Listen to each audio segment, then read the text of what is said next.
Just give me one playable one. Come on, one playable one.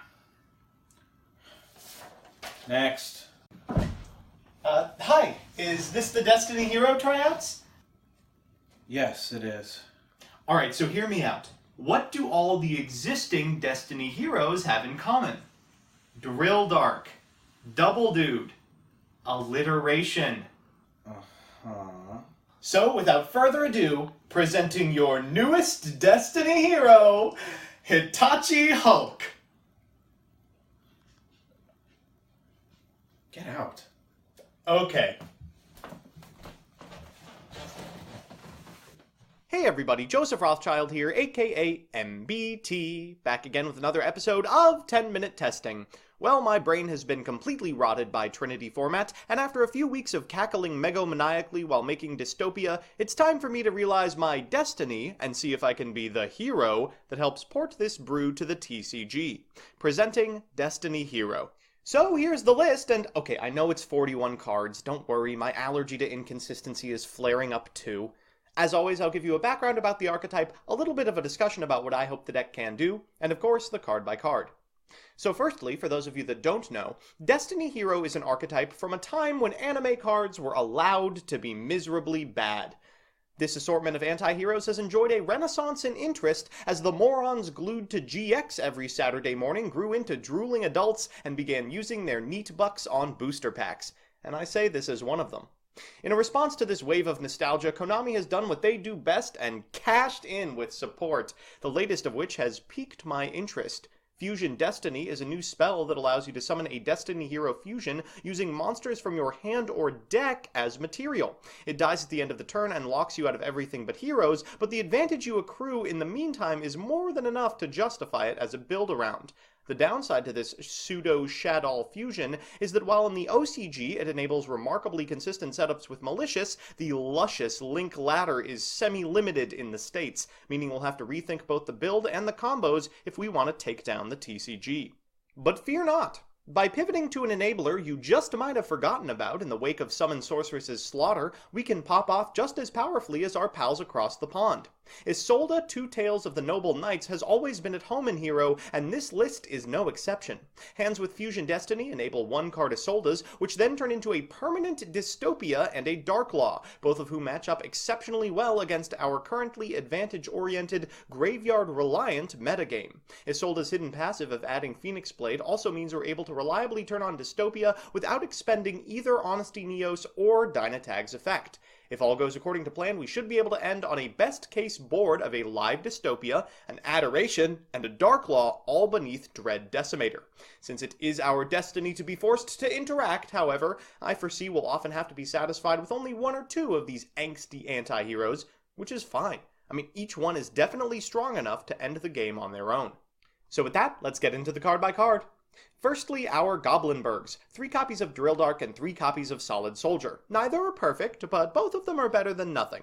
After that, the remainder of our heroes, 2 copies of Malicious, 1 Dynatag to set up Dystopia, 1 Stratos because, well, that's all we're allowed, 1 Shadow Mist to special summon off of Isolde, and 1 Vion to special summon off of Isolde slightly more often. Things round out with a copy of Honesty Neos. You add enough heroes to hand that there's nothing wrong with fetching him. After that, we've got our honorary heroes, a copy of Dark Grepher and a copy of Armageddon Knight. That's followed up by 3 copies of Ash Blossom and Joyous Spring. For spells, we're on 3 copies of Fusion Destiny, 3 E-Call, 2 Mask Change, so we can always add at least 1, and 1 apiece of A Hero Lives, Rhoda, Foolish, and Polymerization, the latter of which we're always searching off of Vion. Things round out with 3 Called by the Grave, and a Cursed Isolde package of Moon, Blade, Fossil, Horn, and Sword of the Deep-Seated. I do not trust myself not to draw Garnets. Finally, we've got 3 copies of Infinite Impermanence. In the extra, we've got 2 copies of Dystopia, 1 copy of Adoration, 2 copies of Dark Law, 1 copy of Dangerous, and a link suite of Boral Sword, Dread Decimator, Nightmare's Unicorn and Phoenix, Extra Heroes Wonder Driver and Cross Crusader, 2 Isolde, and a Wee Witch to occasionally finagle a live Dystopia. So with that, let's jump into the games. Our first match is up against Altergeist, bricked to perfection. Do you remember when we used to get absolutely thrashed by this strategy in best of threes? We're going first, which is excellent. Though our opponent's grip does contain a hand trap, it doesn't contain any trap cards. Now, I'm no Altergeist expert, but I'm pretty sure you want to be seeing purple. We'll lead with a copy of A Hero Lives to get a copy of Stratos from deck, adding a copy of Shadow Mist to our hand, who will immediately be special summoned by the effect of Solid Soldier. That'll add a mask change to our grip, followed by an Isolde to our side of the field. We'll activate her effect to get an Honesty Neos and a copy of Vion from our deck. We'll then activate both Vion's effect and the effect of Deep-Seated, one of which happens against our will. We'll then use the second effect of Vion to get a copy of Polymerization to hand, which we will use on our freshly summoned copy of Malicious alongside the Drill Dark in our hand to deal 1,600 points to our opponent's life points with a Dystopia. They'll activate Bell on our copy of Phoenix Blade, but thankfully it's not an OPT, and after we mask change, we can banish our 2 additional warriors from the graveyard to turn on Dystopia. They'll normal summon a copy of Marionetter, we will Infinite Transience. Now I'm saving this copy of Dystopia for a copy of a trap card, but not seeing one, I decide we'll just pop off now. We'll go into this copy of Cross Guy, getting the effect of Shadow Mist before activating Fusion Destiny and prompting the concession.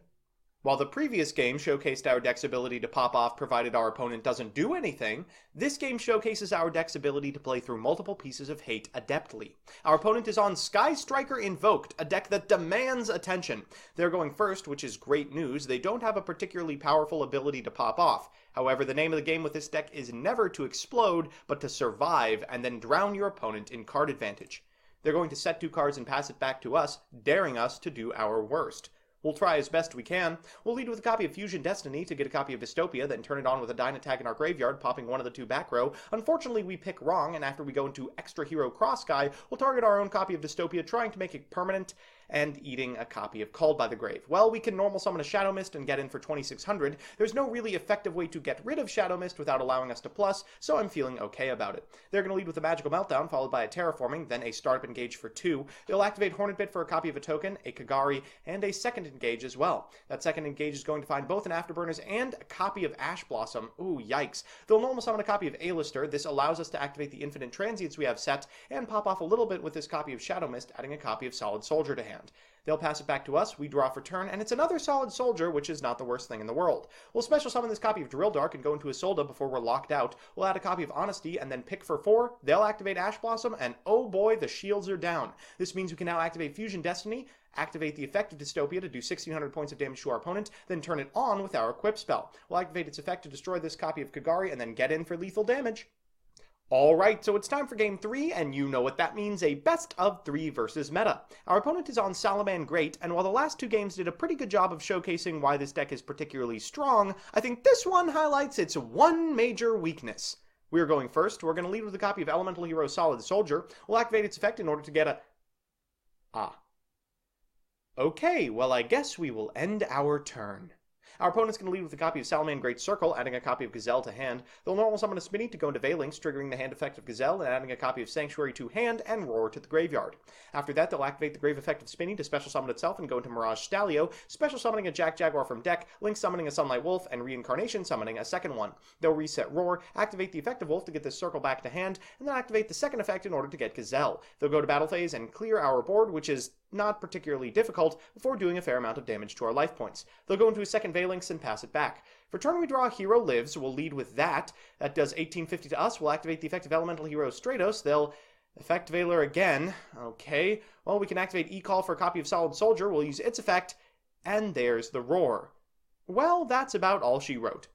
Alright, well, Isolde decks are no stranger to losing to effect Veiler at the very least. For Game 2, we're going first, and our opponent thankfully has not drawn any hand traps. Let's see how hard we can pop off.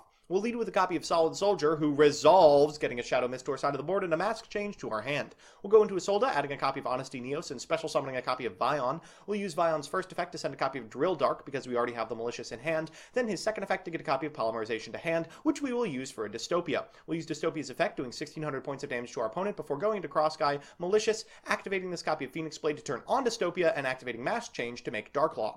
Our opponent will start their turn by normal summoning a copy of Foxy. They'll activate Foxy's effect, find a Spinny off the top, which will of course trigger the effect of Darklaw, and after that they will go ahead and...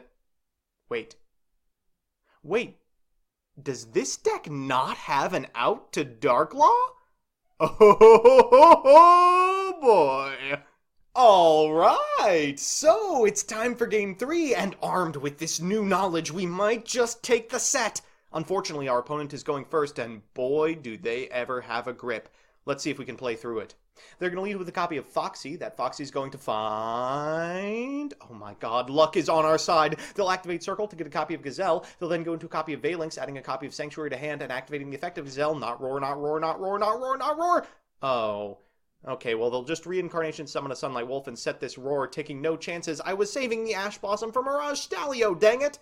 We'll activate Reinforcement of the Army, normal summon a copy of Shadow Mist, and activate Mask Change. They have roar number 1, but we have Mask Change number 2, and here's the boy himself. We'll activate the Grave effect of this copy of Shadow Mist. They will Called by the Grave, but it's far too late for that. We'll activate a Called by the Grave of our own, so we can actually destroy this copy of Sunlight Wolf before equipping our monster with a copy of Phoenix.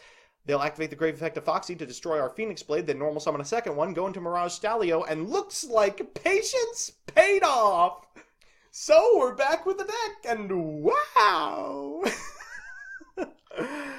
Definitely that last victory is the result of a matchup imbalance, but it's still encouraging. Let's do the pros and cons. First, the pros.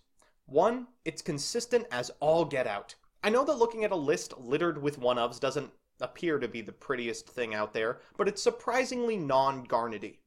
2, it's explosive. I know one of the issues with Hero in the past has been that Make Darklaw and Pass doesn't exactly constitute a Tier 1 meta threat, but this does so much more. A Trident, a Darklaw, and OTK potential is much better than it's ever been. And 3, it's repeatable. One of the huge issues this strategy has had in the past is that it's unable to rebuild, but Cross Crusader and patience with Fusion Destiny ensures you can pop off from a board of basically nothing. And the cons. 1, it's competing for the same space in the metagame as Salamangreat. It's a half board buildy, half advantage oriented deck, and that comparison doesn't come up in its favor. 2, there are choke points. The monsters we normal summon, for example, and Isolde. While you're not completely dead if they negate them, your extension options are few and far between. And thirdly, aren't you all tired of Hero yet? All in all, it's a fun deck that's all but guaranteed to be at least rogue playable, and I hope to pick it up in paper shortly. It is, after all, my destiny. So that's that. While I appreciate all of my viewers, a special thanks to my patrons, especially Colin Whalen, Michael Salmior, Adam Trevino, Ace Enigma, Adrian Bra, Distran, and Lucas Geerdes. If you want to see me play the decks I make on this show on stream, I'm on twitch.tv/mbtygo every Monday night from 7 to 9 p.m. Eastern Standard Time. Otherwise, I'll see you next time.